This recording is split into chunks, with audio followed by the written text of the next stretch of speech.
Jemi kthyer përsëri në studio me editarin e fundjavës. Në këtë segment do të flasim përsëri për Kosovën me analistin Korab Blaka që na është bashkuar në studio. Përshëndetje, mirë se erdhat. Përshëndetje, mirë se gjeta. Interesant ishte lajmi i kryeministrit të Kosovës mëngjesin e sotëm, Albin Kurti, që tërhiqe nga ideja që presidenti i Republikës të ishte propozim i vetvendosjes, duke kërkuar dy partive më të mëdha të opozitës, PDK-s dhe LDK-s, që ta zgjedhin ndoshta jo, por u tha sillni ju 3 propozime. Kjo lëvizje pikërisht kur ka mbetur 3 ditë pak a shumë nga skadenca kushtetuese për gjetjen e një dakordësie. Në këtë vështrimin tuaj çfarë do të thotë? A është një mënyrë për të shkarkuar përgjegjësinë nga Kurti tek opozita, apo e ka kuptuar që nuk ka shanse reale që të zgjidhet një president konsensual dhe në këtë sens po mundohet të evitojë zgjedhjet e parakohshme? Së pari më lejone të shpjegoj këmbgulsinë e Kurtit për të pasur një president të logjikës së tij. Në Kushtetutën e Kosovës, presidenti udhëheq me politikën e jashtme. Dhe në kohën sa ka qenë presidente Vjosa Osmani, kemi pasur divergjenca nga veprimet e shtetit të Kosovës me ato të diplomacisë së jashtme. Dhe në qoftë se i bëjmë një analizë pa hile besnike të fakte dhe ngjarjeve që kanë ndodhur, kemi pasur një dështim total të diplomacisë së Kosovës.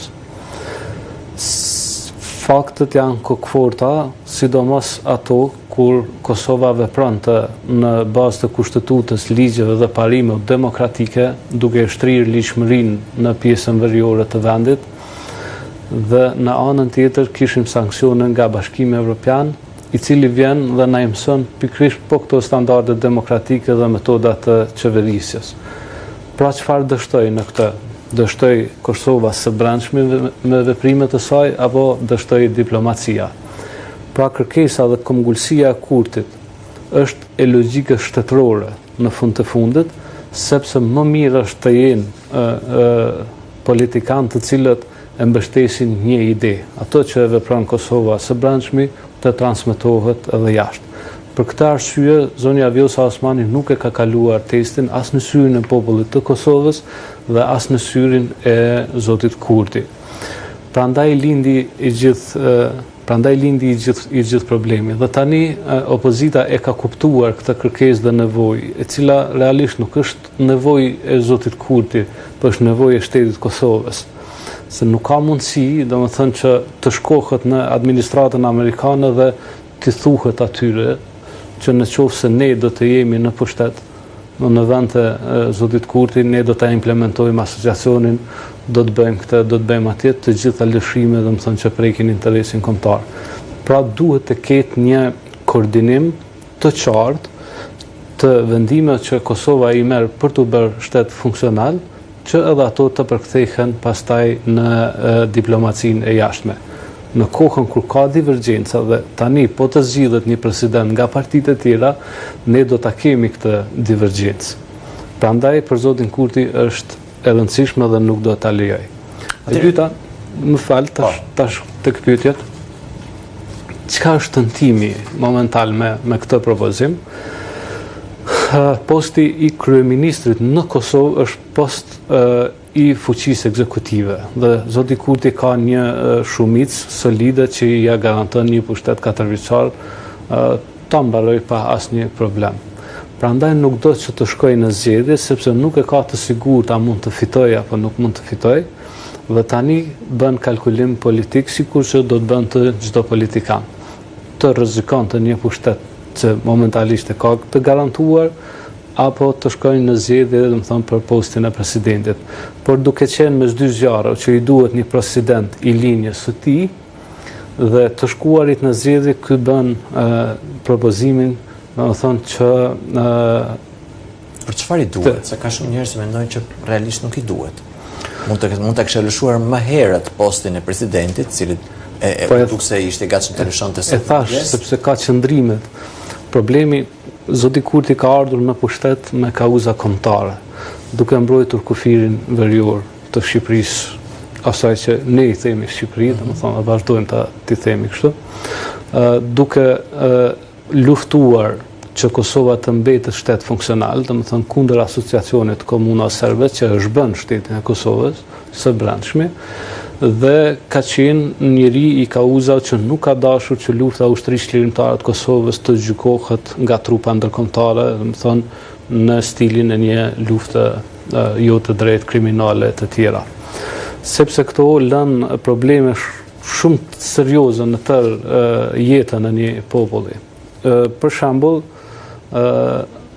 gjenocidin që e bën serbët në Bosnjë prodhoi Republikën Srpska. Dhe tani domethënë të ulet lufta ushtrisë lirimtare të Kosovës në të njëjtën tavolinë që janë ulur kriminalët e luftës, domethënë, dhe pastaj të vijë në pyetje ajo që është arritur. Serbisë ende nuk po ja kontestojnë Republikën Srpska që ka dalë nga gjenocidi, ndërsa duan që ta kontestojnë Republikën e Kosovës duke gjykuar luftën e saj për liri. Në të gjitha këto kauza, zoti Kurti ka qenë në anën e drejtë. Prandaj i duhet ai president që ta mbajë linjën të cilën ky e mban si kryeminist. Kjo është sipas mbrojtimit tim. E kuptoj. Tani jo për të mbetur, sepse këndvështrimi juaj është mjaft interesant, por është dhe ngacmues në vetvete. Më hap pyetje të tjera në këtë sens. Tani jo për të mbetur, le të themi, skllav të fjala i duhet, por thjesht për vijim logjike dhe për lehtësi komunikimi. Këtë mazhorancën, sepse ju me të drejtë i duhet që të ruajnë gjithashtu një mazhorancë të tillë dhe ndaj është i gatshëm që ta bëjë një lëshim të tillë. Por këtë mazhorancën e ishte i gatshëm në thonjza ta sakrifikonte kur para se të mbrinim në mëngjesin e sotëm, kishte bërë le të themi lëshime për partitë opozitare. Për shembull, kemi dëgjuar për ftesa për të ndarë postin me opozitën, postin e kryetarit të parlamentit, apo për disa ministri dhe postin e zëvendës kryeministrit. Gati një bashkëqeverisje mes mazhorancës dhe opozitës, do quaj këtu me qeverisje le të themi e gjerë, do quaj këtu në gjuhën e politikës së Tiranës. Kështu që në këtë sens Kurti duke sikur kishte qenë i gatshëm të lëshonte dhe më shumë se sa posti i presidentit. Pa prekur këtë logjikën që e thash. Posti kryeparlamentarit të Kosovës nuk e ndikon politikë bërë në Kosovë, është më tepër një post si themi me një fuqi morale se sa ekzekutive, dhe nuk është që është post i rëndësishëm, domethënë në Kosovë, por zoti Kurti më tepër dhe Kosovës normalisht, dhe çdo shteti që tenton të jetë funksional, politika e brendshme me atë të jashtme duhet të jenë në sinkron dhe të mos ketë fare divergjencë aty. Ky është qëllimi. Pra, i jep postin e kryeparlamentarit sepse është post më pak i vlefshëm në këto kushte. Nuk e pengon. E dyta, zoti Kurti ka mbrojtur qëndrimet e tij me një finesë të jashtëzakonshme, edhe në këto kushte. Dhe do t'ja japim dorën për gjithë këta joker që i gjen kohë pas kohe në momentet e duhura. Dhe cili është kjo finesë që e gjeti tani, domethënë. Ju afrua lidhjes demokratike të Kosovës për bashkëqeverisje. Eftoi edhe në qeveri dhe postin e zëvendës, i ofroi postin e zëvendës kryeministrit, postin e kryetarit parlamentit, në 4 ministri e të tjera. Pse e bëri këtë?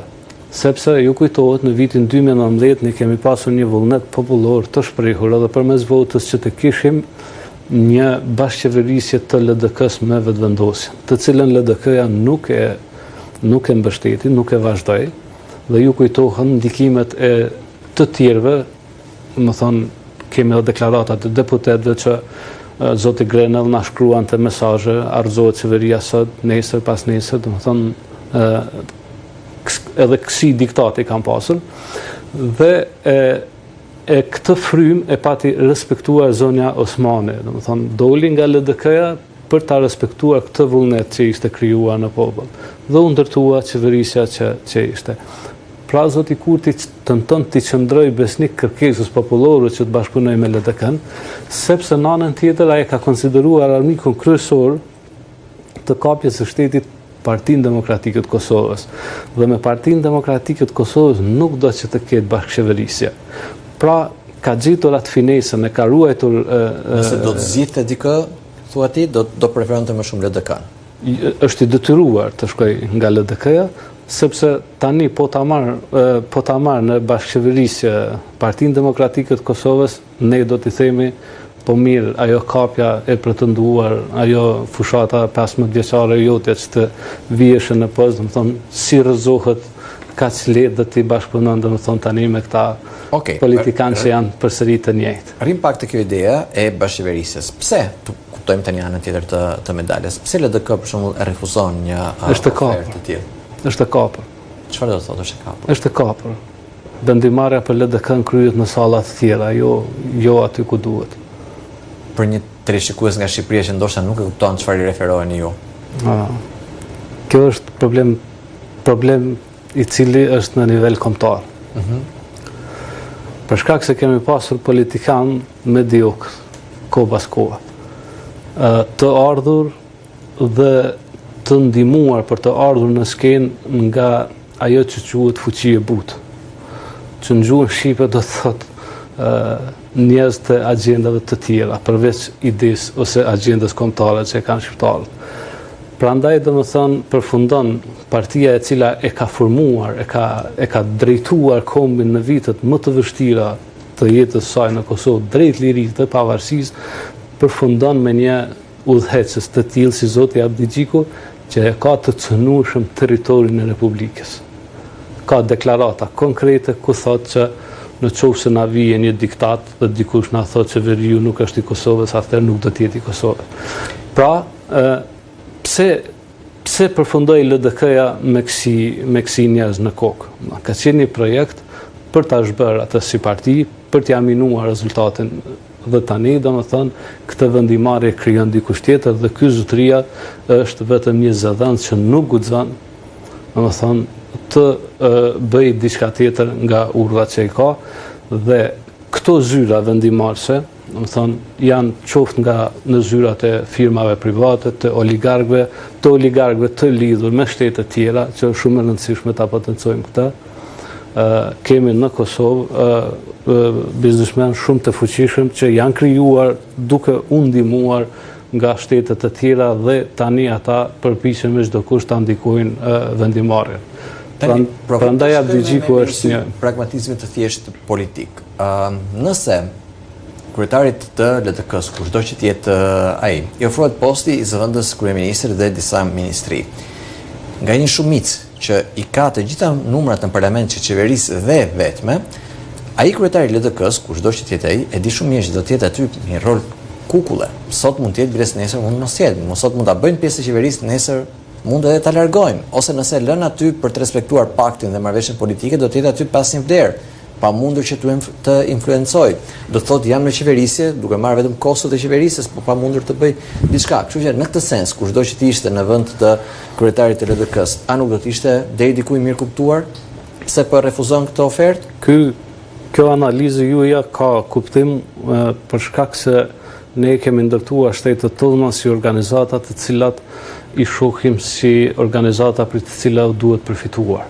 Ndërkohë që politika është veprimtari e shenjtë në dobi të atë vetë. Por duke e projektuar shtetin si organizat për cilis përfitohet, tashme idealet dhe interesat kombëtare kalojnë në rang të dytë, të tretë, ose janë fare të parëndësishme, dhe kalkulimet bëhen në bazë të interesave grupore, të klaneve, individuale e të tjera. Për këtë arsye, shtrohet pyetja, po në qoftë se nuk i konvenon LDK-s, por i konvenon Kosovës, si do duhet ishte vendimarrja? Do duhet të ishte në dobi do duhet të ishte në dobi të Kosovës apo në dëm të saj. Pra, narrativa që përpiqet ta prodhoj zoti Abdi Xhiku është narrative dështuar. I adim, domethënë, në ngjitjen ngritjen e tij në politikë, që është një nga aksidentet që fatkeqësisht do ta shoqëroj edhe për një kohë gjatë lidhjen demokratike të Kosovës. Çfarë i pengon tani dy forcat kryesore të opozitës ta pranojnë ftesën e vetëvendosjes dhe dalin me 3 propozime, nga të cilat kuptoj unë, më thoni nëse jam i gabuar, i bie që vetëvendosja do zgjedh një dhe ta votojë për president. A mund të zgjerohem vetëm në 3 segmente të rëndësishme për ta shpjeguar këtë gjë? Mos arrin ti përpletesh, po. E para, ndaj Kosovës luhet loja e shkëmbimit të territorëve, që do të thotë që Serbia të marrë një territor nga Kosova, dhe e dyta të krijojë precedentin ndërkombëtar për ta marrë Republika Srpskën dhe për ta krijuar botën serbe që është ideja dhe lufta e tyre. Duke qenë kështu, është një lob shumë i fuqishëm që ka depërtuar deri te administrata amerikane, përfshirë zotin Grenell, që e ka mbështetur dhe ka lobuar dhe është angazhuar edhe me deklarata konkrete vazhdimisht kundër zotit Kurti, i cili u paraqit si kundërshtari kësaj ideje dhe mbrojtësi i territorit të Kosovës. Dhe fatkeqësisht, e gjithë kjo ndihmohet edhe nga Tirana zyrtare. Kemi pasur kryeministrin ton këtu, kryeministrin shqiptar që deklaron që ajo është tokë e askujt, duhet bërë statusi asociacionit, idenë e shkëmbimit të territorit, ka folur për Ballkan të hapur, ka folur për shumë ideja të cilat të gjitha eminonin fuqinë dhe qëndresën e Kosovës. Dhe tani, kjo opozitë në Kosovë është në të njëjtën tavolinë me këto lobingje dhe këtë ideja ta mbështesin, nuk duan të largohen nga kjo ide, dhe tani ata duan me çdo kusht që ta largojnë zotin Kurti nga pushteti, dhe tani kur u krijua kjo narrativa e ndarjes së zonës Osmani me zotin Kurti, mendojnë që zoti Kurti do t'i marrë 49.9%. E rëndësishmja e tyre është që mos jenë 50%. Se duke qenë 49.9%, ata janë përsëri faktor dhe duhet të kalohet përsëri nga zyrat e tyre. Pra është jo funksionaliteti si armë, ndërkohë që fryma e ligjit thotë që ne do të bashkohemi edhe kur ligjet nuk funksionojnë, ne do të gjejmë rrugdalë që shteti të jetë funksional. Ky është problemi i opozitës, sepse e do me çdo kusht zotin Kurti larg mundësisë për qeverisë. Divergjenca mes Osmanit dhe diplomacisë së Kosovës, më thënë në fillim. Ka shumë njerëz ama që në këtë marrëdhënie mendojnë që Osmani e ka ndihmuar Albin Kurtin, e ka ndihmuar në rrafshin ndërkombëtar kur partnerët i mbyllnin dyert me të drejtë apo të padrejtë çështje tjetër, por që zoti Kurti ka qenë, le të themi, i rrethuar nga ndërkombëtarët, ka pasur një lloj bllokade në marrëdhënie me ta, ky është fakt. Me të drejtë apo jo, është një diskutim që ndoshta na kërkon kohë dhe më shumë minutash se ç'kemi sot në dispozicion. Por ka shumë njerëz që mendojnë që pikërisht në këto momente të vështira në raport me ndërkombëtarët, zonja Osmani ka ndihmuar zotin Kurti duke i hapur në mos direkt, në mënyrë indirekte, aksesin te kancelaritë ndërkombëtare. Ka njerëz që mendojnë që Osmani ndjese që Kurtin në Washington ku e pritën atje.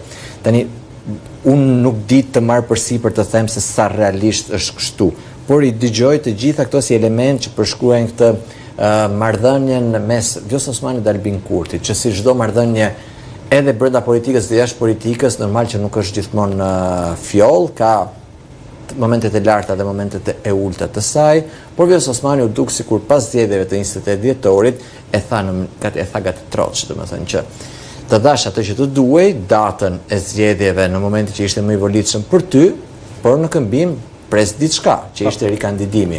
Pse kjo marrëdhënia pikërisht këtu në këndvështrimin tënd nuk funksionoi? Sepse zonja ka të projektuar interesin personal më të lartë se interesin e Kosovës. Është gjë. Tani e kuptoi zoti Kurti këtë? Jo, e ka kuptuar shumë herë. E ka përdorur atëherë gjatë këtyre viteve që je i detyruar të lëzësh me këto rregulla që janë për momentin. Mos të harrojmë çfarë ndodh në politikën shqiptare. Në politikën shqiptare, po i dhe tokë armiqve, ti bëhesh ministër, kryeministër, president. Dhe kjo na përcolli. Kemi 2 president, domethënë, të cilët kanë votuar dhe janë angazhuar që Kosova të ndajë.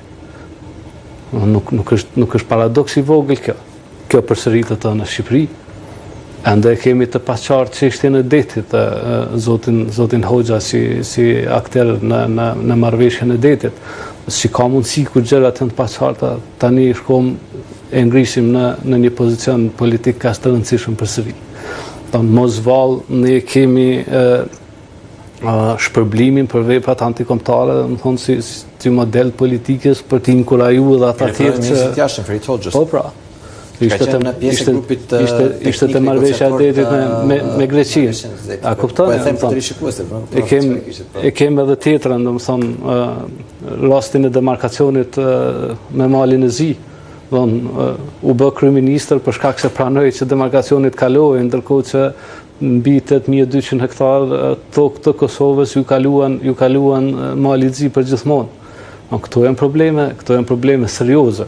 Pra nuk është që Zoti Kurti nuk e ka ditur, nuk e ka njohur këtë, por çfarë mundësie tjetër kishte të bënte një diçka tillë. Dhe e dyta, a e vërtetoi Zonja Osmani besnikërinë ndaj Adheut apo nuk e vërtetoi gjatë mandatit të saj? Se këtu është ajo i gjithë diskursi që duhet të kthehet. Unë mendoj që ajo, duke mos qenë e aftë sa duhet në shkenca politike, ka votuar për demarkacionin, për asociacionin dhe të gjitha marrëveshjet e dëmshme për shtetin. Po të ishte e aftë si shkencëtare politikës, nuk do të bënte këtë vendimarrje. E dyta, domethënë, në qoftë se do ta kishte dashurinë ndaj Adheut prioritare dhe jo karrierën e saj, përsëri nuk do t'i votonte këto çështje. Pastaj domethënë kemi këto lobingjet që i shtyn pikërisht ta njerëzit e kompromisit në dëm të çështjes kombëtare, i shtyn dhe i ndihmojnë të dalin në publik. Dhe tani domethënë kemi përsëri një letër të zotit Trump që nuk e dim se si sponsorizohet, cila agjende e sponsorizon, që e thotë që me Zipres domethënë të bashkëpunojnë përsëri, gjoja që do të jetë presidente. Pra bëhen lojra pak më të zgjeruara për të ardhur për ta ndikuar vendimarrjen në shtetit tonë. Unë kisha një pyetje, nëse në këto pak ditë që kanë mbetur, mund të ishte Vjosa Osmani, unë kisha në formën e pyetjes, mund të ishte Vjosa Osmani njeriu që mund të ndihmonte të gjitha palët që shpangnin zgjedhjet e parakohshme. Por nëse unë kisha një pyetje teorike, zoti Abdigjiku në një konferencë për shtyp pas seancës së jashtëzakonshme të kuvendit në Kosovë, ka deklaruar ne propozojmë Vjosa Osmanin, Kurti të tregoj ai ka 66 votat për të. Ma dërgon Gendervishi nga redaksia jonë këtë zhvillim. Tani loja politike e Mjelanve bëhet kujti ngelfaj që nuk u konsoliduan institucionet e Kosovës, sepse populli në Kosovë është i lodhur. Fatkeqësisht populli merr pjesë në këtë lojë i detyruar. Është i detyruar të zgjedhë përsëri, të shkojë në zgjedhje, të votojë përsëri, ani pse nuk e ka alternativën e vetë të vërtetë. Dhe është i detyruar të zgjedhë mes atyre që i bëjnë keq, shumë keq Adheut, dhe atyre që i bëjnë më pak keq Adheut, ndërkohë që politika do duhet të ishte ajo që i bën vetëm mirë dhe nuk pranon në asnjë rrethon ti bëj keq. Për këtë arsye, këta tani bëjnë garë se kujt i ngeli faji. Pse e bëjnë këtë? Është të thjeshtë. Zoti Kurti për qeverisjen e tij 4 vjeçare mori 42% të votave. Më thonë një rënje nga 50% në 42% që nuk i lavdoi populli i Kosovës qeverisjen e tij. Por për pak kohë përsëri populli e ngriti në 50% sepse nuk do blokadë.